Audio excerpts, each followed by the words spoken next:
Welcome to the Vortex Nation podcast, brought to you by lovers of hunting, shooting, public lands, the Second Amendment, and good food.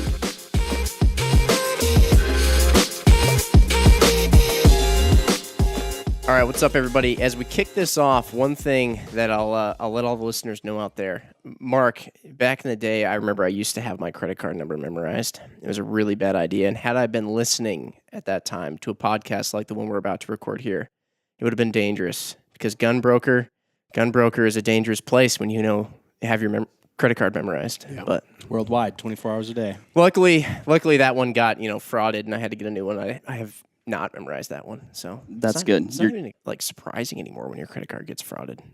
It's pretty common. Yeah, but that's what I tell my wife all the time. Yeah, it just got frauded again, and luckily the gun showed up at our house. Yeah. Man, real nice guy, whoever did that. It was his conscience got the best of him. So this topic came up. It's just we're going to talk about some kind of historic, maybe obscure, interesting, potentially weird guns. Some of us brought in some examples here today to talk about, visual examples. Now, not exactly that you'll be able to see them while listening, but we'll be able to speak to them a little bit more exactly. We just got done with a podcast. I don't even remember which one that was, but Ryan Muckenhirn over here, he started talking about, what was that? What's that cartridge? You wanted to build a high wall and a new cartridge. 30-40 Krag. 30-40 Krag. And then that dovetailed into some rifle that was used back in the day. The 1895. At the 1895. Yep. And then all of a sudden we started talking about Teddy Roosevelt. It was his rifle. In a speech.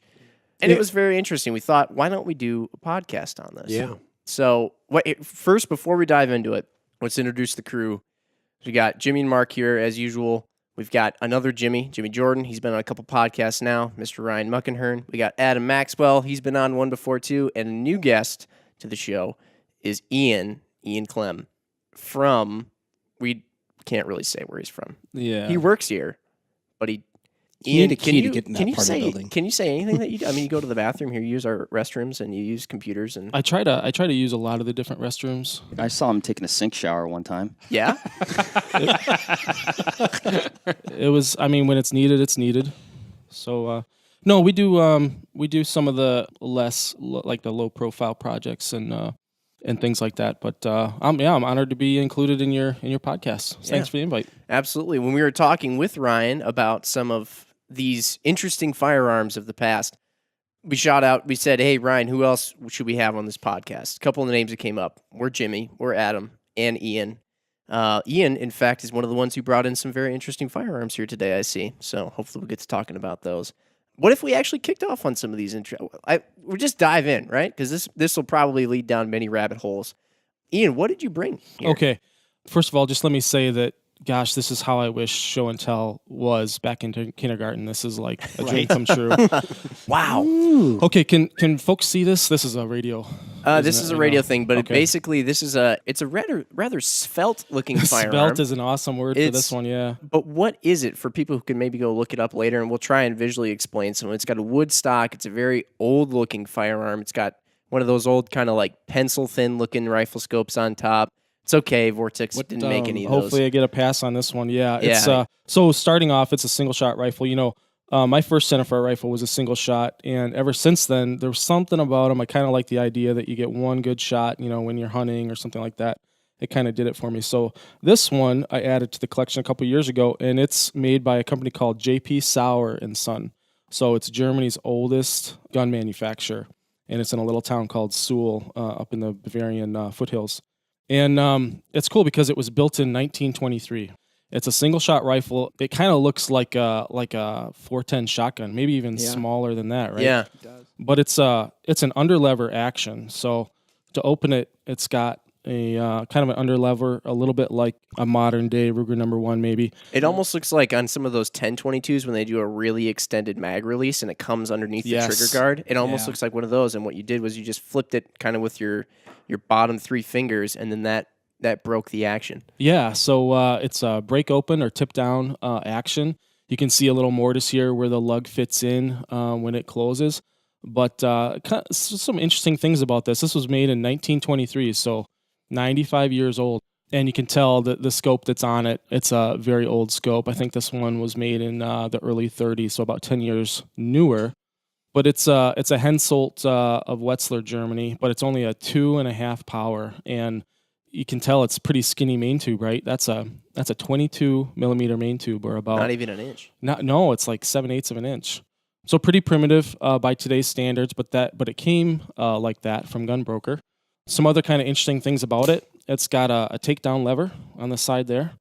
So the hinge pin kind of operates as the takedown pin as well. So you just turn that out and you're able to store it in like a fitted Oh, and you case. could take it apart in two pieces. That's right. Yep. And you're actually literally unscrewing it. It's not like a captured pin on an AR-15. You're actually it's on the left side of the firearm there. You unscrew it. Yep. And that's how they all kind of worked back then. This is the later part of the golden era when black powder cartridges went to smokeless powder. And, I think I paid $800 for this on Gunbroker. It came with the scope. Yeah. But I don't think you could make something like this for that sum today, right? Certainly not. No. So one other kind of cool thing about this, I'm going to hand it to you, Jimmy. It's in super good shape. Wow, yeah, it really is. So a weird thing about this is the cartridge that it shoots. Yeah. So, for those of you that can't see, I'm holding two different cartridges. One is, the current prom king of cartridges, the 6.5 Creedmoor that everyone knows and loves, right? That's a good way to put it. Yep. And then the other one next to it is the one that this rifle fires, and it's a 6.5 by 58 rimmed. So very weird looking cartridge, right? So what are some of the things that you guys notice about it? It's like kind of fat at the base, and it's got this like continuous taper up to the neck. Yeah. Almost like a 22 Hornet. Yeah. Looks like that. Yeah. Like a 22 Hornet. It looks like the Washington Monument in bullet form. A little phallic. There's no like, what do you call that? The taper there? Shoulder. Shoulder. Yeah, there's no shoulder at all. That's exactly what I wasn't going to say, but makes perfect sense. So, the 6.5, but it's a normal .264 diameter barrel. So it shoots the exact same bullets that the 6.5 Creedmoor does.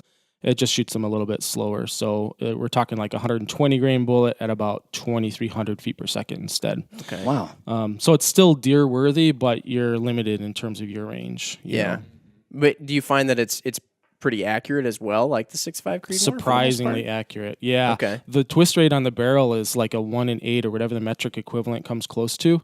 So I've shot 140s in it. It's maybe a little anemic with those. It feels like a 25-35, if you guys are familiar with that. It's like a 30-30 neck down to 25 caliber. It's a lot like that. But I've deer hunted with it, turkey hunted. It's called a stalking rifle, and the idea is you're headed out for a walk in the woods. It's small enough that you can just grab it with one hand, carry it by your side, and whatever comes up, it's sort of like a woods loafing cartridge and rifle. Yeah. So in it literally takes, like you said, the same bullets as like a 6.5 exact Creedmoor. same. Do you load for this then? I do. yourself? Yep. So obviously this is a modern bullet in here. I think it's a Hornady. 120. It's got the red tip. Yep. But with modern propellants, and as long as you stay within the pressure that the rifle's rated for, it's about like a 25-35. So where do you find brass for that? Actually, it comes from Australia. You guys are familiar with a company called Bertram Brass. Yeah. So it's a very oddball. It's actually the parent cartridge for this is a 9.3 by 57 rimmed, and then they just neck it down even further, so it looks like this kind of weird trumpet shape. Yeah, it's interesting in the U.S. We got this as far as metrics go. 6.5s and 7s are great, and in Europe, 9.3 and 6.5. 9.3 is always a cool one. I always get a kick out of it, and how utilitarian that bullet diameter is, and how many different cartridges are off the 9.3. It's like they're 30. So, Ian, why does this thing have 2 triggers? Oh, great question. So back in the day, it was kind of popular to have 2 different styles of shooting. So you'd have like a fast shot against a smaller subspecies of deer, maybe a roe deer that you needed to shoot really quickly against. And then there would be sort of a more deliberate, real fine aimed shot. And so they do what's called a double set trigger. So what's kind of neat is if you pull the rear trigger first, it actually sets the front trigger. I don't know if you could see it move there. It's pretty subtle. Yeah. But now the front trigger is extremely light, right? I'll cock it again for you so you can see that. Wow. So try it yourself. Yeah, so you cocked it by breaking the action open and putting it back together, essentially. Yep, so that's just cocking the mainspring and the hammer inside. And these triggers are one is in front of the other, and there's enough room at the back one to already put your finger between them. You got it. But you pulled the rear trigger, and it actually made the front... Do you always shoot? The front trigger is always the one that... That's always your firing trigger. Yep. Okay. But Yep. the rear one, when you pull it, it sets... That's a little bit... That rear one's a little bit heavy, but it sets the trigger. It almost did like this click. And then that makes... Holy smokes. Right? No way. Very light. I just rested my finger on that thing. Yeah, that's how they all really liked those set triggers back in... And then... That's interesting, though. I mean, the gun will never fire with the rear trigger. It just... Yeah. If you want, you It's can a little set... bit freaky to pull a trigger, I'd imagine, probably, when it's actually loaded and you're not ready to shoot. And you're like, I'm going to pull this. Right. Which one is it again? So if you try the front trigger without setting it, you can see the difference. Quite a it's bit got a of bunch of take-up. Yeah. Two-stage. It almost becomes... Two, yeah.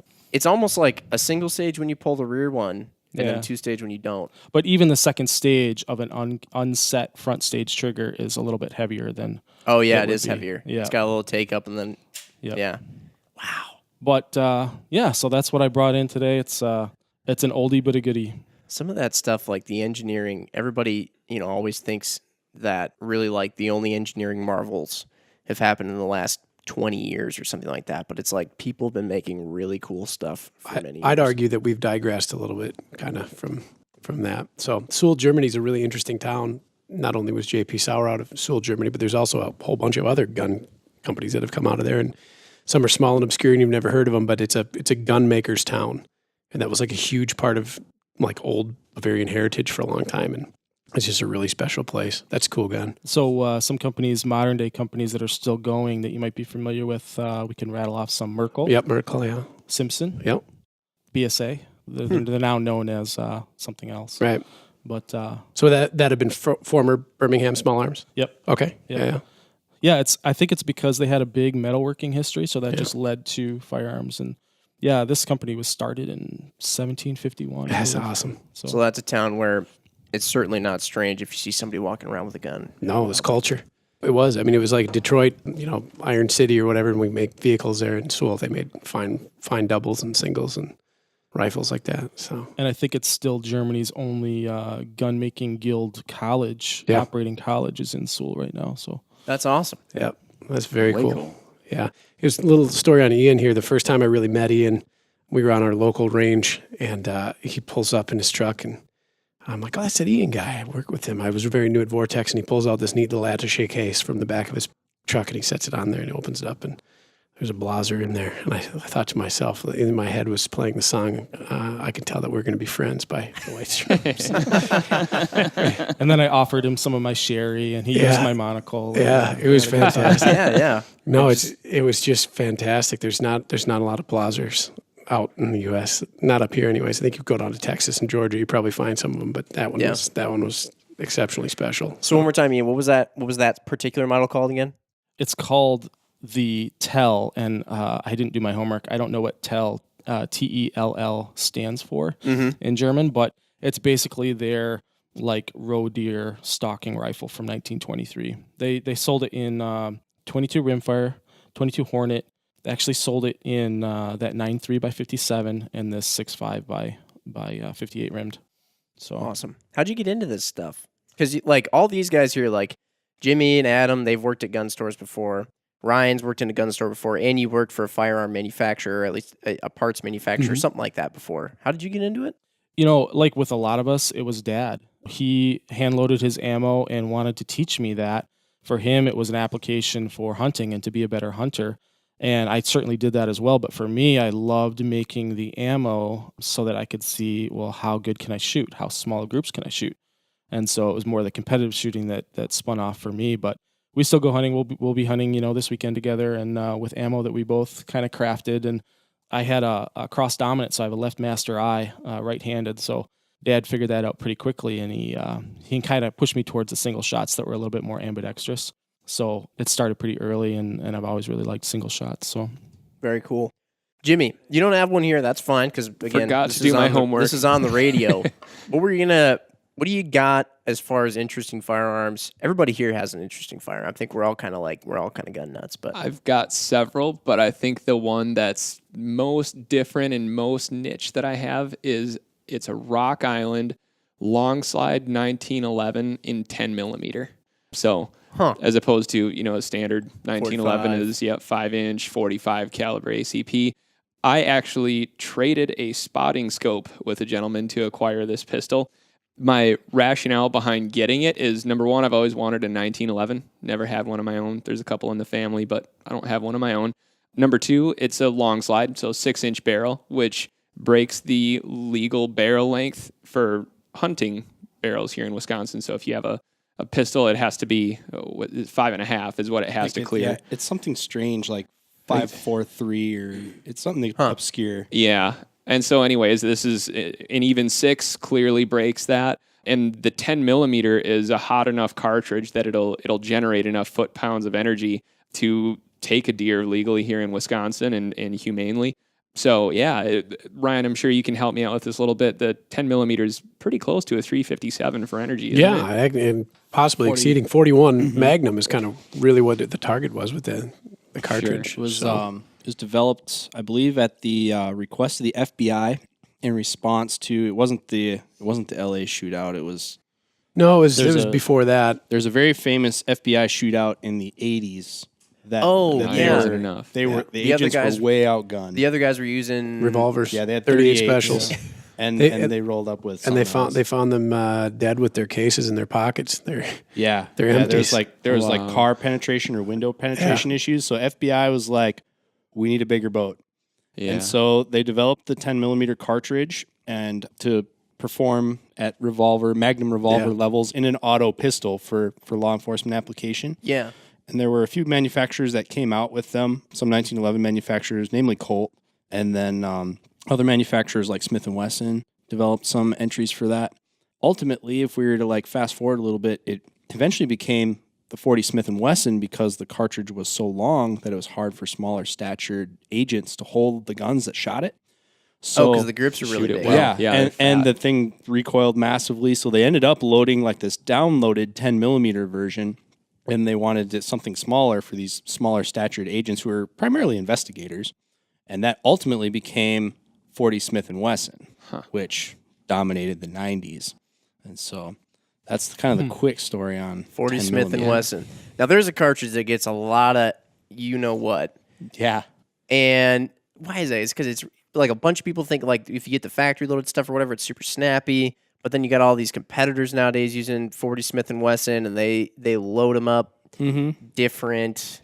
Why don't they just use 9mm? Well, ultimately they did, but they took a powerful cartridge, started downloading it. Smith & Wesson was like, well, we don't need that much brass then. They basically hacked off some cartridge length on it, or case length, put the same bullet on. And then that lived on as 40 Smith & Wesson. Time went on. The bean counters started to notice, hey, this ammo is more expensive. It operates at a higher pressure because 9mm and 45 were developed around the turn of the century with early smokeless powders. 40 was developed in the 80s with modern propellants. So it operates at a higher pressure, which gives it that recoil. But ultimately, it's more expensive. It's harder to shoot. So by and large, law enforcement and military is reverting back to 9mm because they can carry more of them in the same size gun and shoot it more effectively. And Adam, would you say that the performance gap between the 9 and the 40 has sort of been shortened by bullet construction in the last 10 years? I mean, there's something to be said there. Absolutely. And I think the ballistics gelatin data also kind of has been conclusively inconclusive. You know, I mean, with pistol bullets, basically the bullet physically touched something vital to incapacitate or shut someone down, or it didn't. And it doesn't really matter what size it was to do that because they don't have enough velocity to create the trauma that a rifle caliber does. Gotcha. So that back to that 10mm now. Yeah. Have you gotten to take a deer with that thing yet, or is it still? Have not taken a deer with it yet. No, I bring it out with me every year just in case the right opportunity presents itself. Hasn't yet. I would want to keep it pretty close just to make sure it's a good clean shot.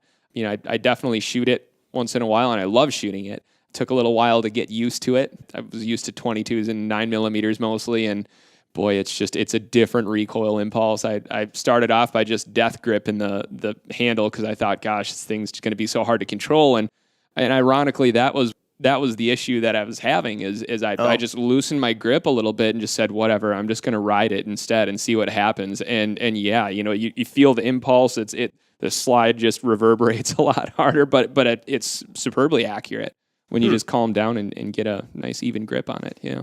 Imagine that.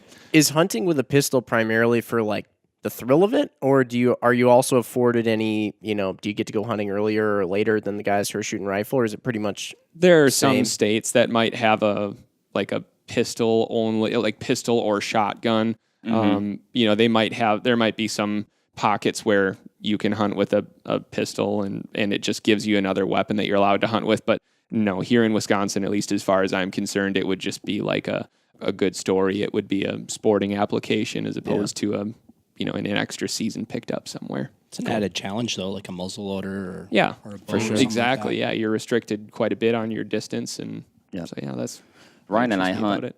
a specific season that I believe is called an alternative weapons season, Correct. where you can use an atlatl. That's actually in the regulations. No kidding. Or a Can you pistol explain is another an viable. atlatl? Yeah. It's a For some reason, I see like a stick with a gourd on the end of it that Not far off. and another stick. It's Yeah. just it's a long lever arm with a hook in the back that hooks onto the back of really a spear type weapon, and so it gives you this way extra leverage that you're able to throw the spear harder and flatter than you could if you just threw it with your arm. incredible. Our friends at Carbon Primitive Express have technology. released an atlatl for commercial sale. So cool. Yeah, so uses a modern arrow shaft, uses a modern arrowhead. So now everybody's going to start asking us when we're going to make an atlatl scope. Yeah, well, I hope so. Soon. Yeah, You guys can work on the ballistics for that. perfect. So I still have time to get one then, Ryan. For Yeah. okay. Yeah. So Mark, what else do they? I'm sorry, I interrupted. What else do they let you use then? So I think during that season, you can use a muzzleloader, you can use a pistol, the atlatl, which we covered, Spear. regular spear. Yep. Fixed blade knife. Like a war club. No, it has to. I don't think club is on I there. think that's it, though. Yeah. Okay. If I recall. Yeah, the handgun is the most modern firearm allowed. Yeah. So it's not like slugs or anything like that. But What you about can- what about and it like has- AR pistols? It's a handgun, man. I They should have qualify known. as a I should have known. Rock and roll. Now you can't. It's got a 5-round mag limit. yeah. Yeah. Okay. Do they make 5-round AR, mate? Yes. You just do like a 10 round with a spacer in it that Yeah. limits it to Yeah. 5? There's a couple of straight up 5s out there. Yeah. How do you like? How do you get it up? just sticks below It the bottom. Does it? Okay. Yeah. All right. Very interesting. Yeah. 10 millimeter pistol would be legal. So Where is Rock that on, again? Jim. That- Missouri. in Missouri. Yeah. Mark, are you going to use your Might have to. your blunderbuss for that? Mark has a blunderbuss. We should point that out. It does. I do. Your little Hawken. You're tiny Hawken. Oh yeah. What is that? What is that thing? It's just a What'd you little. say to me? I don't like your big words. I take offense to whatever I don't understand. As you should. Hey, But, you'd work really well on the internet. I forgot I even had, I forgot I even had that, Ryan. Ryan's aware of stuff I have more than me. But it's a little Cabela's sporterized Hawken muzzleloader that I bought out of the bargain cave when I worked there. For You can just stick anything down there. And pennies. just Nails, golf ball. Don't do that, by the way. I think it's we did not just officially approve that. yeah. I think it's either a 45 or a 50. I can't remember. I believe have it's to a go look- 50. I have to go look at it. So Boom, boom. But you weren't going to talk never about fired, mint condition. What? That's a shame. It is a shame. I've had other muzzleloaders that I just use more. I find it difficult to weapon down during a season where it's allowed to weapon up. Yeah. You got limited time, man. I mean, Yeah, I and I guess I say this, and of course, David's been inspiring me to pick up the longbow, or Ryan and I have been I'm already dabbling inspired. It's with gonna happen. building some self bows. Man, dude, I'd love to get up with Clay Hayes and build a self bow with that guy. Yeah, absolutely. In fact, actually, that reminds me we need to cut some Osage trees this winter. Where you're Well, heading. and you got guys like Jimmy over here who's got a 10 millimeter 1911. 1911. When did those come out? Somewhere in the mid 1909. 60s. It's a mystery. I don't think we'll figure it out. Yeah. 1909 is the correct answer. The On most Valentine's Day. Yeah. That's The most real reason American we thing- celebrate Valentine's Day. is the 1911 the most American thing ever made? It's right up there. I mean, What else could? I mean, there's They're like still around. the They just Mustang. work. I think if we one really else room. if you really water it down, Hot the most dogs. American thing ever made was John Moses Browning, who made the he 1911. made Yeah. because then you can encompass a lot of other stuff that he Yeah, made. well, he's got That's a lot equally- of patents. Yeah. Yeah, he was a mastermind. Yep. There's something about that little tiny shop in Utah. Had he been alive today, do you think that he would have made the same things he made back then, or crazier, different, more advanced stuff? What do you? That's a good question. What do you guys think? If you look at his patents that are still viable today, and there's a lot of them, or like offshoots and offspring of them, man, I don't know. It all stick. 1911 celebrating 100 and change years of service with the U.S. military. And the M2 machine gun, what was that, 1918 when the Browning M2 came out? Right. Still active. There's an M2 in service to this date. I want to say that the serial codes date it back to the late 20s right now, and it's new old stock in the National Guard Armory somewhere. And I mean, that thing's just time tested. He was so good. I don't think there's been a weapons engineer or designer or anybody that's really gotten to that level. I'm hoping we see a new John Moses Browning, and I don't know that we can. That's a tough one. Because like that, in the machine guns, they're actually, mysterious as they are to civilians, like they're actually pretty simple devices. Yep. So that's part of why they have the longevity. But like, a lot of his really famous designs were ultimately like very simple, and that's why they live on. Like every tilting barrel pistol design currently out there is basically a iteration of Browning's design in the 1911. Mm-hmm. They've changed it. They went away from the link and they went away from the bushing, but like the tilting barrel locking portion of most striker fired pistols, that's a Browning innovation. Or think about just the deep concealed carry pistols that we have these days. Like old Colt pockets. Yeah, going back to that baby Browning 25. Yeah. So interesting. I still think it's weird when I pull back the slide on a pistol and I see the barrel tilt up. Yeah. I've done it like a bazillion times, but I still think it's weird. You look at it, of that. Why do you work? Yeah. You're like a seesaw, but you're also accurate somehow. That makes sense. Pistol. So Mark didn't bring one in. I did bring 2 rifles today, though, for Mark, just in case he forgot one. But he did bring up that he was going to talk about a rifle that I don't know if, like all the other guns on here, people might be like, yeah, I should go and check those one out, see if I want to buy it. But you might actually be talking people out of buying the kind of rifle that you're talking about. Is it the 300 short? Is that what you want to talk about? So I was going back and forth. I've got, when it comes to my personal firearms, a man of utility. And it's funny, though, like every time we have a conversation like this or you meet somebody or, Ian brings in a gun like that, you're like, gosh darn, that is super cool, But most of my firearms that I bought, I guess in my, my life or, are just basically, I use them like a hammer, And one of them that I bought, we'll talk about the old 300 Shorty. It's been, that thing has been a hammer. Recently had a little bit of an ATV incident, but I think we're good. Actually, it was like it was a zipper failure on the case that I was holding, and the stock had slid out and was contacting either the side of the ATV or the ground before I realized what was happening there. But we're good to go. So I digress. She still hobbles along. She still hobbles along. She's going to hobble along this weekend. I'm going to break her out for the good old Wisconsin gun season this Saturday. But I bought that gun. It's a Browning A-bolt stainless stalker, synthetic stock, stainless barrel as implied, in the venerable 300 WSM. I bought it in 2004. I was heading out for a bear hunt with my father and a buddy of mine in Southeast Alaska. Pretty cool trip. My dad, through his work, got an excellent job an excellent shipping rate. So we actually shipped up a 10-foot 4 inflatable with a 15-horse Yamaha. Bombed into Ketchikan on the 737. Had a guy ferry us via boat with all of our gear to a Forest Service cabin. The area was supposed to be loaded with black bears, and in a week's worth of hunting, we saw brown bears every day, and actually had one little run-in with a small boar that didn't give us too much trouble, but made us a little bit nervous at one time. So that's the story of, I guess, how I bought that firearm. I believe that year. Why what? Why did you? Dude, this is a utilitarian, man. It was a 30 cal. It's a Browning. It was a Browning. Stainless, synthetic. Didn't have to worry about it. Yeah. And I think... I guess more I'm concerned with the 300 short part of why. Oh, you mean the modern-day gentleman's 30-06, Jim? as Ryan, I think, once called it, or something similar to that. Man, yeah. Because when you say that thing's a hammer, I think you're talking about against you. It is. It's a little bit snappy. There's no recoil pad on it. It's just a thin rubber butt plate. At the time, I believe they come with something a little bit more cushy now. That'd be more pleasant. Barrels dissolve like a Jolly Rancher. What now? The barrels dissolve like a Jolly Rancher when you shoot them. It was cool. Ryan, what year did the 300 WSM come out? I want to say know? it was 2001. Okay. I have to, now somebody's got to fact check that for me because it actually could have been 1999. Anybody got a phone? Yep. I brought mine. I'll look it up. I'll look it up while you guys. 99, and they were not out yet.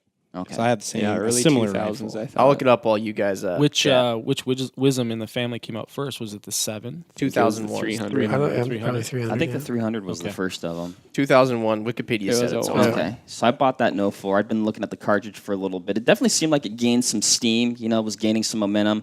At the time, all my buddies that had, regular 300s told me that, why are you getting that? You know, what if you lose your ammo and you're on a hunt and you're not able to, find that cartridge?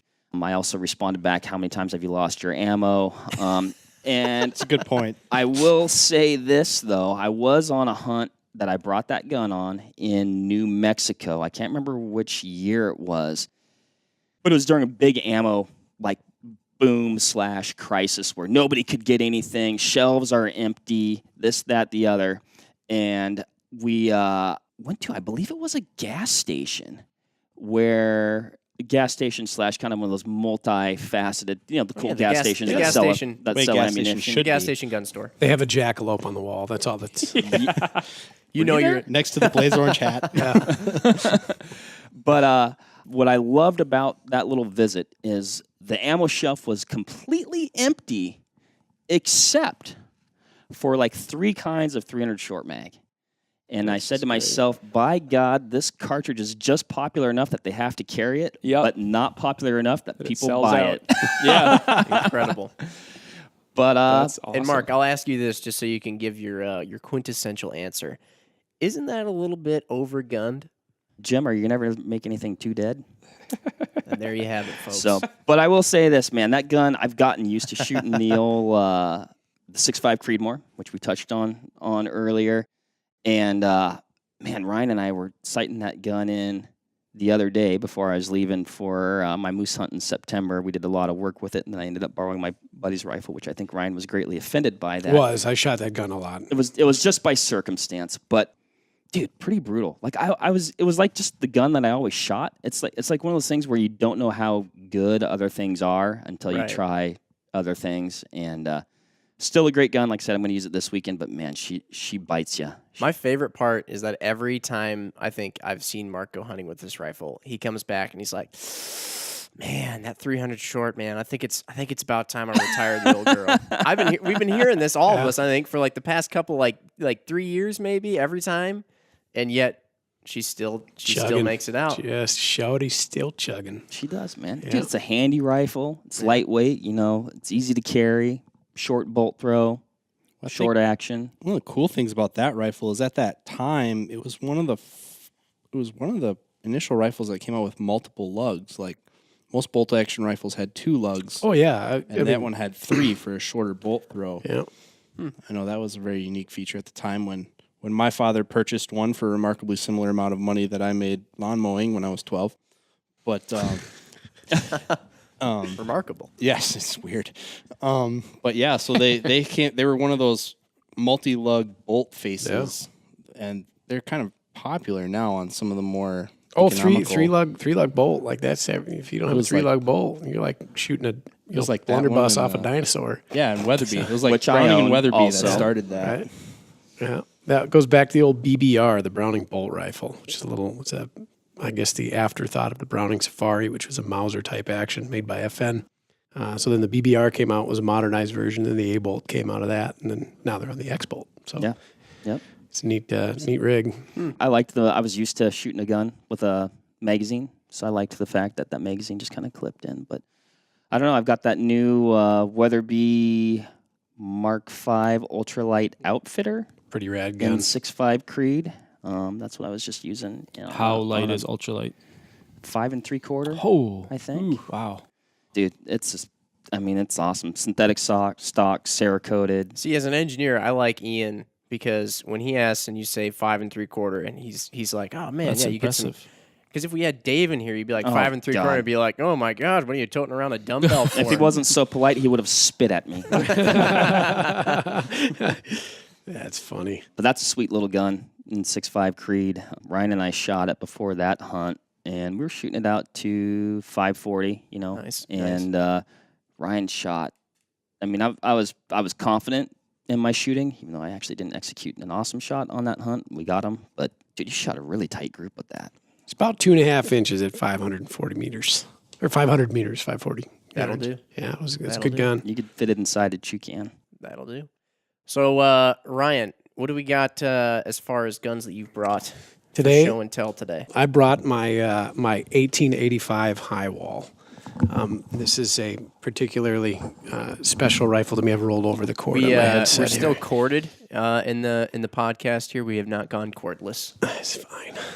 I like to pinch the cord if I got a lot to say. I let it build up, and then I let it go. It all comes out at one time. So we got another single shot similar to Ian's here, but this is different. This is Yeah, a little bit different. So Ian's is a tip barrel or break action. This is a falling block style action. We go back to John Browning here. This is actually his first commercially viable patent.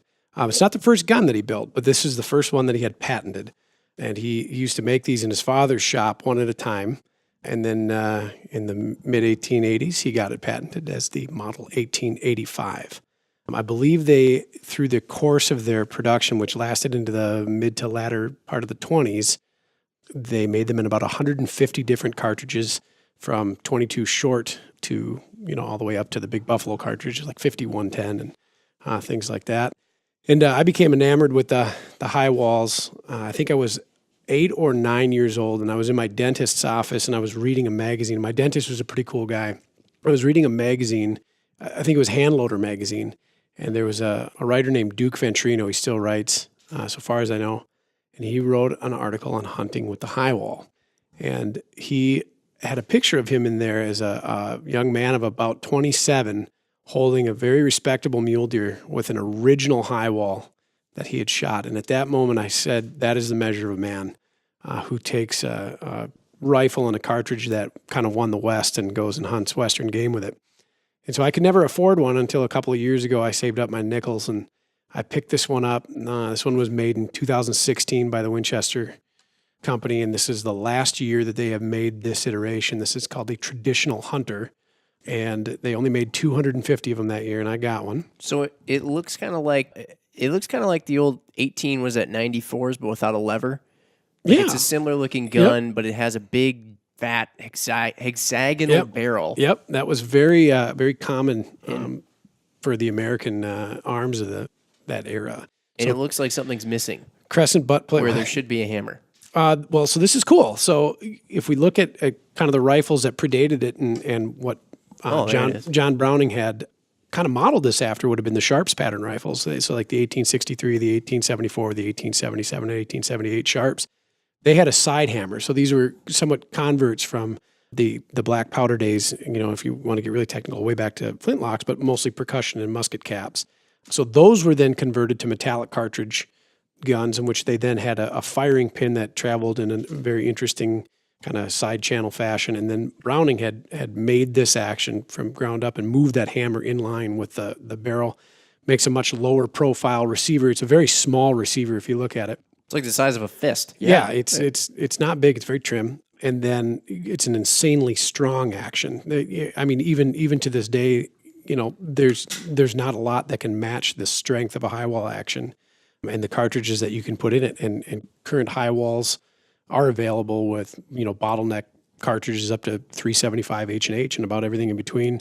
I've seen custom high walls in 300 Weatherby. I've seen them in African Safari cartridges, all sorts of stuff. So, very, like I said, a very old design, modern twist on it, modern metallurgy and woodwork. And it's a really cool gun. I really enjoy shooting it. It is superbly accurate. I'm going to update the sights that are on it now. It's got, a standard Tang rear peep. I'm going to change that out. I'm going to change to a globe front with a spirit level in it because I can't see very well. A what with a spirit? What? You got spirits in your rifle? Yeah, it's got ghosts in it. A globe front. Is that a ghost gun? You're going to go shoot your Yeah. Did you just Anyway. It is.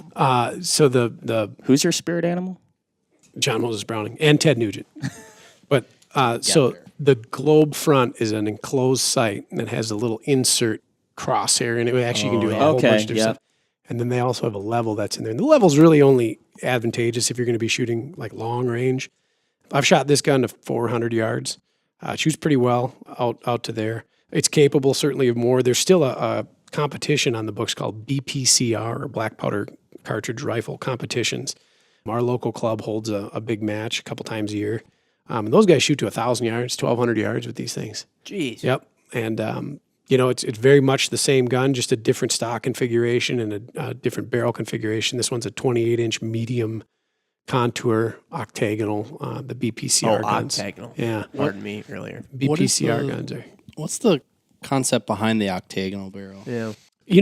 I've read a couple of different things on it. I think style was a big thing, and I think at the time people thought that it was a way to probably have a better barrel. I don't know. I've never really gotten a good answer as to why octagonal, because I can't You have see an engineer here, Ian. Well, I'm not trying to contradict anything you just said. I've heard that maybe it was sort of a remnant of hammer forged rifling back in the day. It was a lot easier to hammer forge with an octagonal profile than a round one.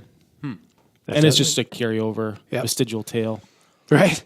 No, it's cool rig. It's beautiful. I find myself now that I've taken a couple of game animals with it. I shot an antelope with it about 2.5 weeks ago or 3 weeks ago out in Wyoming. It's very hard for me to want to hunt with a regular rifle now. So this is cool. I'm not going to shoot the North American 29 because I don't think I can kill a polar bear. But I like to try my best to get them all with it. So it's a cool rig. I enjoy it. How far are you down that list so far? I've got one mule deer and I've got one antelope. I'm going whitetail hunting in South Dakota with it here in a couple of weeks. And then I don't know what's next on the list. I don't know. Oh, bison. I'm in for South Dakota's got a bison hunt. It's one of the few herds that are considered wild that you can hunt and not like a high fence thing. So I'm in for bison. I should have enough points to draw by next year. And that'll be next on the list. That'd be phenomenal. This thing is, it's remarkably simple because it has this, like the trigger guard essentially opens up, similar to, well, I don't know about a lot. It reminds me of like the Browning BLR, but the trigger doesn't go with it. Yep. Like when you pull this lever down, the whole trigger guard is gone. Mm-hmm. And then it literally, now I see why they call it a high wall, because there's like a big hunk of metal that drops down with a nice little channel to throw you around in there. And then when you pop this trigger guard back up, everything goes back up, and there's a giant wall preventing that stuff from slamming you in the face, probably. And then there's a low wall too, which is that sounds about scary. the same thing, only in lower pressure cartridges and pistol cartridges and small carbine cartridges like 25-20 and things like that. But I've got my eye on quite a few of them now. There's a few renditions of that gun that Winchester had made over the years that I actually had no idea. They were very small and limited runs. My hunting partner and I talked about hunting with high walls or sharps for the better part of a decade. We always said we were going to do it. And he was into BPCR competition back when I was a kid, like 7, 8, 9 years old. And he got rid of his BPCRs, and then we had started hunting a lot together. And I always told him, like, this is kind of a dream of mine to do this. And so he picked up sharps, and I picked up this, and now he's got a few more sharps, and then we got a couple more high walls, and we're looking for models that kind of suit hunting a little bit better. I like this gun a lot. That crescent butt plate is brutal to shoot. If you look at a person from the late 1890s compared to a person today, I'm guessing they were a lot thinner and a lot smaller statured, because if you have any meat on your shoulder at all shooting a crescent butt plate, it's bad. So Scott Parks, if anybody here listening to this knows Mr. Parks, he's a large man, and he shot that thing one time, and he stood up and just said, "No, I'm not going to do that anymore." This is a cool kind of feature. Again. I don't know if you notice this. It's got a little selector switch back here, so it'll determine which way the empty shell will eject. So you can steer it away from your face if you're left-handed or right-handed. You can just switch that over. Oh, no way. Yeah, It was like cool. a flathead or something. Yeah. So what denotes, you said this is the hunter version? What denotes this as a hunter variant? That's a good question. because the two that are, I guess, most period correct are the traditional sporter and the traditional hunter. And I think when you look at like the modern ones that are available yet to this day, so if you go to Winchester's website and you look under 1885s, you can still buy high walls. But they come with like a regular recoil pad, a straight stock. Some have a pistol grip stock. They don't have any iron sights. They have provisions for mounting bases. They just call that their high wall. So this one has that crescent butt pad, that particular type of forend on it, the octagonal barrel as opposed to a round contour barrel. It's got the oil finish versus the high gloss polyurethane that come on the regular ones. Right, the bowling ball finish. So it's I guess it would just be a little more period correct to what you would have found if you would have ordered a rifle from Winchester back in the 1880s or 1890s. And whether it's superbly accurate to that depiction or not, I don't know. It's kind of up for some interpretation. You could kind of have it any way you wanted it when you ordered a gun from Winchester back then. So what's up with 4570? It's a great cartridge, man. 1871, that thing rolled off the line. It's a phenomenal long range, short range, any range cartridge. It's like shooting a slug. It is, almost, but right? you can do a lot with it. I was going to ask what grain pill are you pushing out of this thing? The new load I'm shooting is a 350 grain hard cast from the Acme Bullet Company. It's clipping along at 1,925 feet per second, so it's not by large 45 caliber slug standards that slow. And the traditional loading was a 405 grain projectile at a fairly anemic 1,200 to 1,300 feet per second. But you can snooze up a 4570 to do a lot. And really, if you want to feel bold and somewhat dangerous, you can get these things in a rifle like a high wall or a Ruger No. 1, which is a modern rifle based off the high wall. You can get a 4570 not terribly far from a 458 Win Mag. It's not good for the brass and it's not good for the shooter, but it comes pretty close, which is interesting. But very time-tested cartridge. It's really, really fun to load. It's probably my favorite cartridge to load. It's just relaxing, and it's very forgiving. You can shoot black powder out of it. You can shoot smokeless powder out of it. You can shoot black powder substitute. I've never tried cordite. I don't know if you can buy cordite anymore, but it's a cool round. It does seem cool. One thing I was gonna mention or I noticed was you got I guess kind of your typical irons on there, but then you also have the rear peep on there. Maybe talk a little bit about that, Ryan. So the rear peep, you can do this a couple different ways. I talk to guys that are on the fence both ways. You can either have it with the rear peep flipped up and the iron sight totally removed, or the iron sight still in place. So mine is still on the gun. It's just not functioning right now. I've actually got it bottomed out. I need to tap it out and file down a sight blank to clean up that barrel a little bit. But I just used the peep rear. I've got my aperture out of it right now, so they've got like a little reducer that you can screw in there that kind of sharpens everything up. I'm drilling the aperture hole out slightly larger and then removing and replacing that front sight with a different style. But the peep rear, or the tang peep, sits on the wrist of the stock on the tang of the action, which is kind of like a finger that sticks out the back or a leg that sticks out the back. And they have a variety of different types. This is a very simple one, but you can adjust that for elevation. So like you can map like a scope's turret would have clicks, and they'd have a linear value or an angular value. You can figure that out on a peep as well. And so I know with my load and a 150 yard zero, if I run that thing up like 33 clicks, that's my on for 400 meters, which is pretty fun. But it's very repeatable too. So I've had a lot of fun shooting it. But that'll get replaced too with a slightly different rear. But if you look at some of these, if you head on to bpcr.net, or if you look at like Vepr Soli, which is a gun company out of Italy, and you go on their website, you can see some of these Suhl type sights, or these very large target tang sights that allow shooters to bring this very slow cartridge out to 1,000 yards. They're huge, huge rear sight. They flip up. They've got this long ladder scale on them, and when you play with them, they're intricate, but they're simple at the same time. It's amazing that you can hit stuff with them, but you can do it with an enormous degree of accuracy. Everything they're doing is essentially the same thing, or very similar to what turrets do in the rifle scope. Yeah, absolutely. So it's a neat rig. I like it. I also think it's interesting the on the peep sight we talk about technology that's kind of lived on throughout the century. Like that peep sight is very reminiscent of peep sights that are currently used as flip up iron sights. Yep. In current military systems. Right. This sight is very, I imagine, Knight copied from it heavily. A Knight's armament Yeah, their flip-up sights sight. look very similar Yeah. to that. It's the same tech. It's windage and elevation adjustable. So that's awesome. It's very simple. Adam, you got something a little bit more modern here. A little bit more contemporary. Yeah. I was What trying is to think this? of what I had that would fit the conversation, and I feel okay about talking about this because it has begun to be phased out or superseded by other systems, and it actually uses our product. So I have a replica or a functionally correct, I say, because it's not exactly clone correct, but a Mark 18 Mod 1 variant of the M4. And I became interested in these out of a project we were actually doing here at Vortex for some historical service rifles. And ultimately, part of that project became the video that we put out on 4th of July. Oh, yeah, with all those rifles from Yep. that had served in various different wars across time in the Yep. U.S.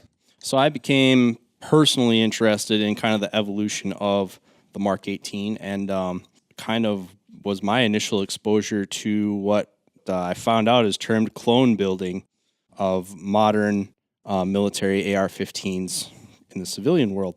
So the quick story on the Mark 18, it came out of the SOPMOD Block 2 solicitation.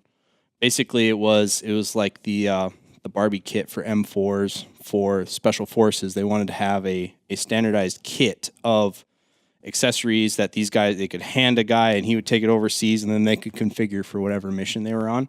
One of the pieces of that was a close quarters battles receiver, CQBR, and then there was also an SPR receiver. And both of those, the SOPMOD program wasn't as successful as it had been projected, but the CQBR and the SPR receivers actually lived on and became their own weapon systems in the Mark 12 and then the Mark 18. So this one is still in service. It's largely being superseded now by the 416 and the URGI receiver. But basically what they had was they had existing receivers that don't wear out, full auto registered receivers, but they were wearing out barrels, they were wearing out handguards and things like that. So they wanted to upgrade them. So basically a clone correct or a correct CQBR is a Colt barrel cut to 10.3 inches because that's as short as they could get it and still make the gas system work. It has a Daniel Defense handguard in brown, if we're being correct. And then it was actually a Colt receiver and then a mil-spec buffer or bolt carrier and all that. And then it was fitted with either a Knight's armament or a Surefire SOCOM suppressor with a 4-prong flash hider. So if we're talking about clone correct parts, the 4-prong Surefire flash hider is extremely hard to find. But it is possible to either, like this one's the Daniel Defense one that you can buy, and it's kind of close. It actually comes with a better barrel. Some of the parts are actually quality-wise are actually better. But all the parts for a clone correct CQBR, short of the 3-pin receiver that goes full auto, are still available, and you can still buy them on the civilian market. So, yeah, I found it an interesting piece of military small arms history. So, Yeah, it is for sure. Very cool. Looking at that thing, I mean, it's, SBR, it's got a suppressor on it. You're rocking the Huey on top. I mean, Yes. that's just like, it's a cool looking firearm. You Looks see like- stuff it- like that. It looks like you're ready to do work. yeah. Yep. Yeah, very purposeful, very utilitarian. I'm not familiar with this whole clone correct building phenomenon. It must be like the ultimate scavenger hunt for. Oh, yeah. So guys who are really into it, like they would look at this one and say, not clone correct. So that's why I would say functionally correct. But like the proof mark on the upper receiver, the actual extrusion for the upper receiver, a correct one will have a C on it or an F on it for Colt or FN. Really? So, yeah. Where is that? It'll It's be the up forge mark right here, the there. forge Oh, mark. right there. A clone correct one will be a C or an F. So right now yours has an A. Is that Yep. what it is? Yep. Clone correct one will have a Colt barrel, not a Daniel Defense hammer forged barrel. It'll have a Surefire or a Knight suppressor. We have a different one. This is just one that looks similar that we had that we were using for some customer demos. So for the enthusiast, is it kind of an all or nothing thing, or do you take satisfaction in getting it as close to correct as you can? I would say it varies, especially because this is an NFA item that you have to register. I'm not I'm not into it enough to personally. My Mark 18 is not clone correct because I don't want one bad enough to register a Colt lower. Just out of curiosity, to kind of extend Ian's question, if you were to do a clone as close as possible, what do you reckon it would cost a guy who didn't have like industry hookups and high fives and handshakes? Not far off. So you would buy, you would essentially buy the Daniel Defense rifle or the upper because you have to get the brown handguard, and then. Assuming we didn't swap the barrel, I would say on top of an $1,800-ish rifle, you would probably spend another $500 to $700. I would say, and then without an suppressor, without an optic, without a suppressor, without to get a Knight's can. A Knight's can itself is $1,000 to $1,500, I believe. Yeah. Sounds about right. And then all the lickies and chewies that would go on there, like a D-ball or a ball. The or D-ball. The correct flashlight is hard to find now. Like the correct Block 2 Surefire flashlight's been discontinued a long time ago, so those are floating around. And guys who know what they have charge ridiculous amounts of money for them. I wonder if I have one. I have an old Surefire flashlight on a rifle. I painted it. It looks like hell. You might. That would be clone correct. Yeah, that's one of the ways. That's one of the ways you can cover all this up. Little did I know. Is you can Krylon it up. I was lucky enough to shoot a real one here a couple weeks ago. We were visiting a customer, and his was all painted up too. It was really cool. They're fun that way. They are. Painting a rifle's fun. Yep. I like to throw mine in a laundry bag, like throw leaves on it and tape it up weird and then just spray it. Yeah, you have to show me how sometime. I haven't gotten the courage to paint mine yet. I think the thing is that I don't know how to, and I think that's what makes them come out pretty good. It's like Bob Ross said, just a couple little happy trees here. If you don't No, like I'm them, not saying. if you don't like them, turn them to rocks. sticky. No, I'm not saying that the dudes who actually do it don't know what they're doing, but I think that it's just more luck, how to just spray it and leave it sit for a while in your garage. Yeah. Yeah, try not to hang out there too much after you do it. You might get a little bit loopy, but I'm always worried that I'm going to get paint on something that will be sticky and then it won't work. oh yeah, That's my... Your paint jobs are pretty legit, though, Jim. And I think I like it because you don't treat it like it's an art project. oh, I appreciate. You know what I that. mean? Again, it comes back to that utility. Yeah, utility. It's important. I think it's interesting. I used to work for an AR manufacturer, and so I became somewhat jaded to them because they're kind of cold and there's nothing fancy about them and there's no wood on them. But when this clone thing started happening, Adam and I shoot at a gun club back in Minnesota, and there's a gentleman there that's got a Mark 12 that's about as close as you can get to a Mark 12. And I mean, it's legit. And that thing is very exciting and inspiring. And then we've got one of those Brownells M16As. Yeah. Here. Oh yeah, that thing is pretty cool. It's just weird to think that in my short life as like a young person now we're looking at like period correct AR-15s. I know. It's like, I mean, it's a Someday. topic we could do a whole podcast on it, but yeah, that Mark 12 is cool as well. Funny story about that. We were setting up a match this summer, a 3-gun match, and we needed to test a target. And that range has a hard time that you can't shoot before on Sunday mornings. But we needed to test the target, so we called up James to be like, "Hey man, can we borrow your rifle quick?" Because it is one of the most effectively suppressed semi-automatic firearms Really? I've ever stupid heard. quiet. And he doesn't run special ammo or anything in this. And it cycles and everything. Oh, yeah. That thing is dialed. And I mean, it's quiet. Shot timers do not pick it up. It's a special toy. So It will be interesting someday to see, like you said, Ryan, like those older guns that we look at nowadays, like the one Ian brought in, for example, when he brought that thing out, or the high wall that you brought out, like you see those like wood stocks, that patina that they have, all that stuff, and it's kind of like eye candy. Yep. And yeah, I mean, now when I look at an AR-15, I'm still kind of like, like Mark said, a hammer, right? Yeah. But someday will people look back on these and be like, oh man, look at the character they have. Look at like the way that they forge these things. It'll be interesting. Well, I'm a lot like Ian too in that like I own a few AR-15s. Yeah. All of them are functional evolutions of my career in competition. Mm-hmm. Whereas when I kind of started digging into these a little bit, like I was actually interested in owning one of these while they were still available for their kind of historical significance in the War on Terror and all that stuff. So I thought it was an interesting piece. And like I say, Officially, like a clone correct optic would be one that starts with an E, but we do have accounts of UH1s and Razors and PSTs being used on them. So Right on. I'll tell you what, we'll dive into mine. I like I said, I brought two, but since Mark was able to explain his 300 short, I'll do just one in the interest of time. I did bring, though, I will mention, I've got a British Lee Enfield. You know, honestly, this is one of those guns I actually like to just kind of, back in the day, I used to just text Ryan here, Mr. Muckenhirn, and I'd just say, hey, is this cool? And then he'd say, yeah, and then I'd buy it without really knowing much about it. That was back when I was younger and you know, didn't have responsibilities, and any money that came in could just go to guns. So I actually haven't when bought you a had gun. that card memorized. Yeah, exactly. I haven't actually bought a gun in a long time. Story on this one, though, I did buy it in a bank parking lot. yes, not shady at all. I had a streak of very interesting arms list purchases.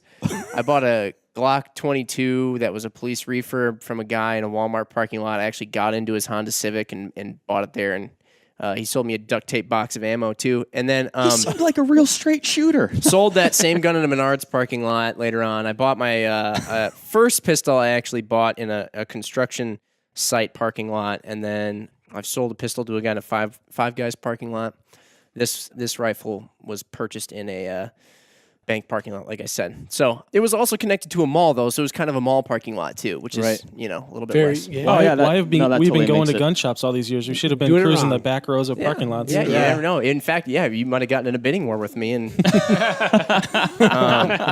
Wouldn't have got such a sweet deal. the real one I want to talk about, though, here is one that I just purchased from a normal, boring place that, you know, actually does that, right? Yeah. So this is my Malat Vepr, and it is chambered in 308, which is kind of interesting. So for those listening, this is an AK style platform.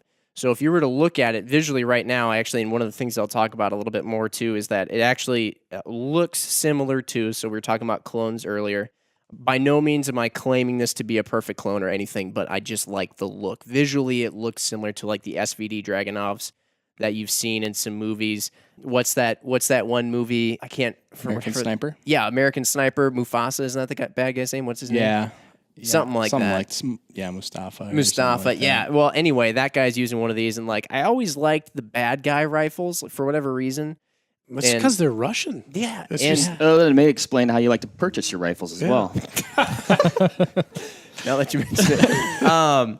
But, you know, I thought, you know, hey, bad guy rifle in the hands of good guys. I just think that that's a pretty cool thing. So a Malat Vepr, it is a Russian firearm. It is made in Russia, which makes it kind of unique in some ways. There was a while there where people were worried. What was the whole thing that went down in the U.S. where it was like, oh, no Russian firearms can come into the U.S. anymore. Still hard to get.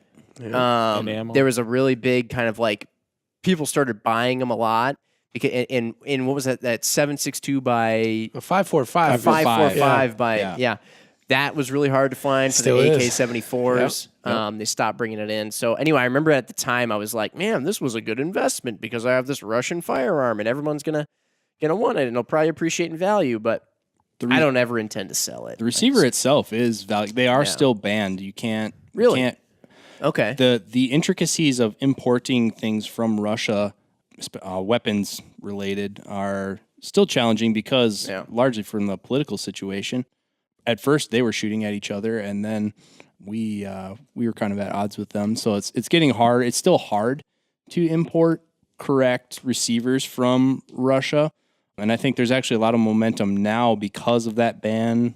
And it's probably not getting lifted anytime soon. There's actually a lot of a few American companies actually working on a high quality AK or Vepr type receiver. Yeah, because the Russians have always been known for making some of the best. I mean, you know, it's just they come from like everywhere. Like every Eastern European country, it seems, and China makes some form of the AK. And you talk about another guy out there who is a very, very well-known firearms designer from back in the day who was well ahead of his time. You talk about the Mr. Kalishnikov, still in service today. And so the cool thing about the Malat Vepr is that it's built essentially, from everything I've gathered, on an RPK.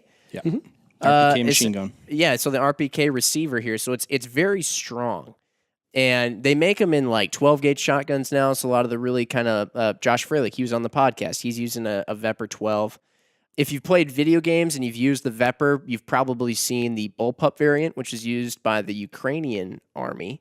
And that was essentially developed by some aerospace company, but it's similar to this, but it's a bullpup. So it's a lot, it has a longer barrel, but it's physically a lot shorter. So when I bought this one, though, I knew right off the bat that what I wanted to do was Atlantic Firearms was selling already a Vepr that was in 7.62 by, or no, what is it? What's that? 54R. 54 RAM, Yep. yeah. Okay, so they were selling that, and they call it an SVD similar rifle. It had a single stack magazine, and it was a Vepr, but I didn't want to shoot that round. I knew I wanted to shoot something that I could potentially do a little bit more with and just buy military surplus stuff. So I searched around. I found that they make Veprs. The Malott Veprs, they come in all kinds of calibers. Looking back on it, I wish I would have gotten a 6.5 Creedmoor because I got this, antiquated 308. But, they make them black in powder? Yeah. They make them in 30-06. They make them in, I think, number 223.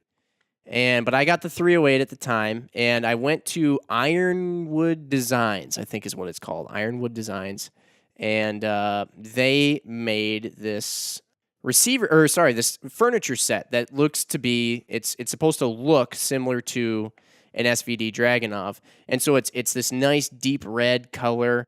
It's got the kind of screwed in wood cheek piece on the stock. It's got kind of that thumb hole style. I mean, if you see an SVD, it's quite similar. I'm not going to, I hesitate to say accurate because inevitably somebody knows these guns far better than I do, and I'll be incorrect. But I think it looks awesome. I love the way it looks. The funny thing was when they shipped it to me, so it has basically, you have to take off, by the way. So the Malott Veprs, they come with this boring looking thumb hole sporterized stock because they have to be sold as kind of like a hunting rifle in order to make it across, which is interesting because the Malott Vepr is a hunting version of a battle semi-automatic rifle, import it to the U.S. as a hunting rifle, and then everybody turns it back into that kind of tactical looking thing. Well, it's a known factor, it's a known fact that the form factor of that stock has a direct impact on the horsepower. on the cartridge itself. Yeah. Yeah. Right, and what people will do with it. Yeah. Yep.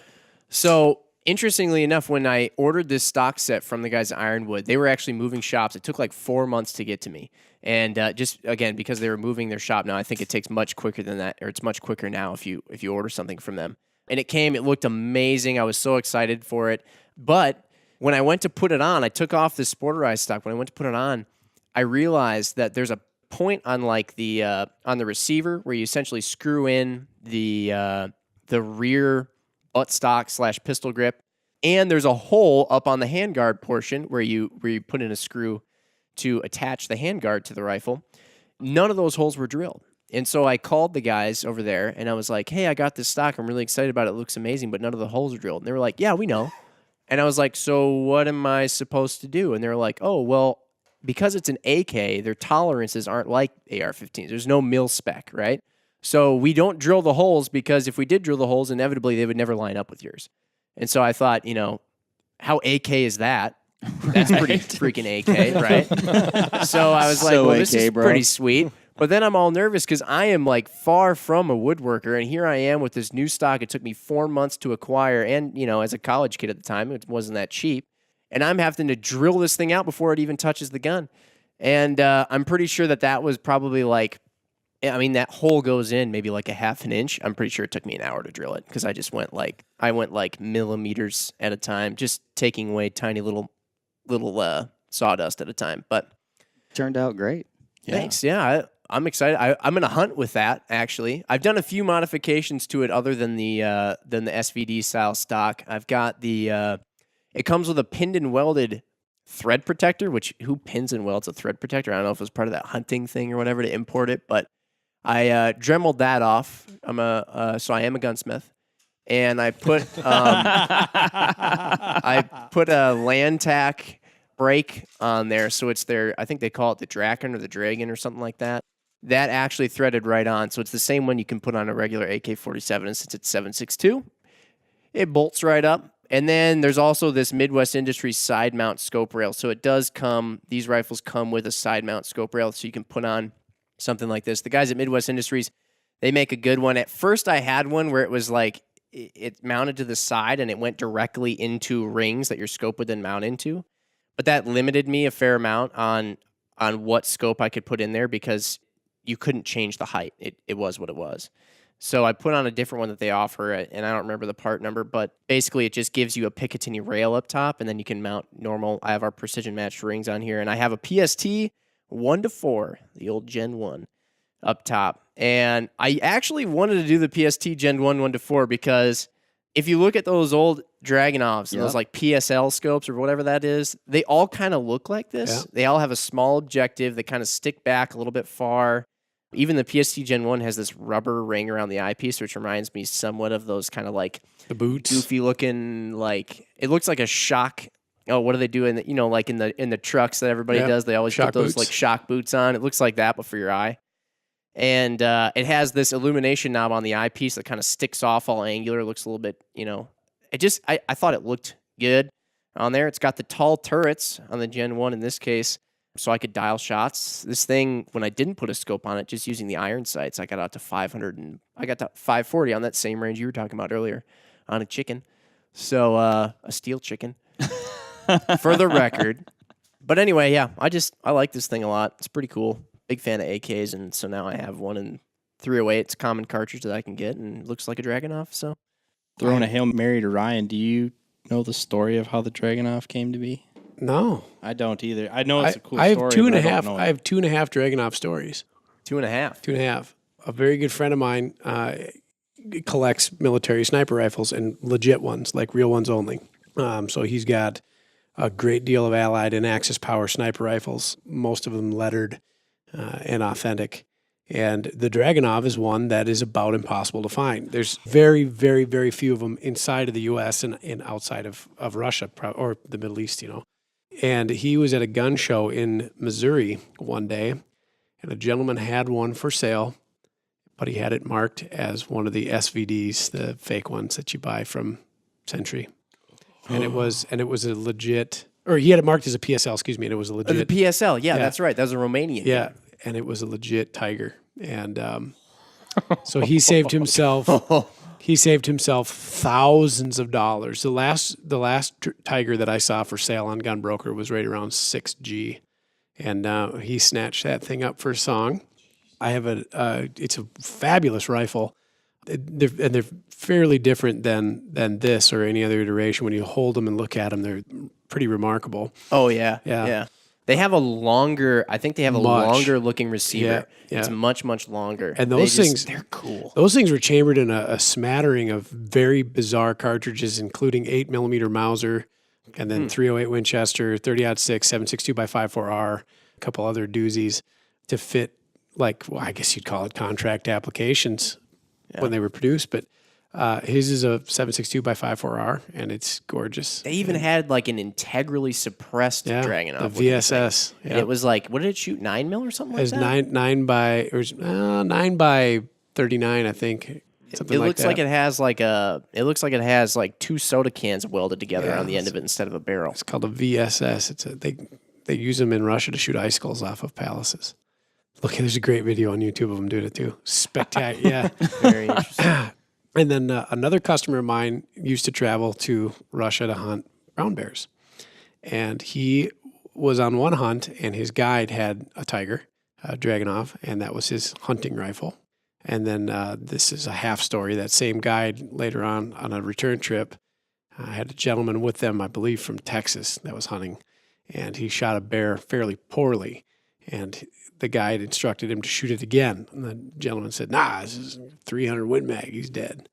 And the guide then produced an AK-47 and dumped an entire magazine into said brown bear.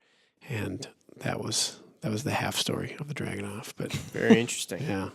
I don't think anytime you're shooting at a brown bear, which I never have, but I speculate that if they're up, you just keep shooting. I don't think the answer is, it'll be all right. Yeah.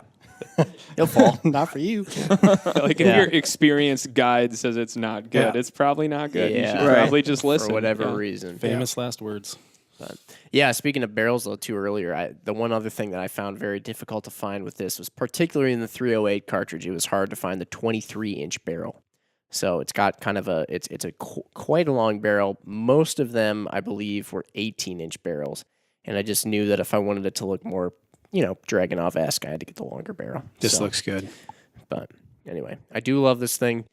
Maybe next time when we have another conversation, if the listeners want to hear more of this kind of stuff, I might talk about the Lee Enfield a little bit. There's some interesting history behind that, but I think I have to go learn the story of the Dragunov now that I've exactly. consumed everything on the Mark 18. Exactly. So to listeners out there, let's see. I don't know if we won't do a full last call around because we got a few guys here, but anybody have just any last things to say before we sign out? I realized, thanks for having me, by the way, I realized I don't have a Palace Icicle rifle yet. I'll tell my wife that there's a gap in my collection. There you go. Palace Icicle rifle. It's always a reason to go back and buy more.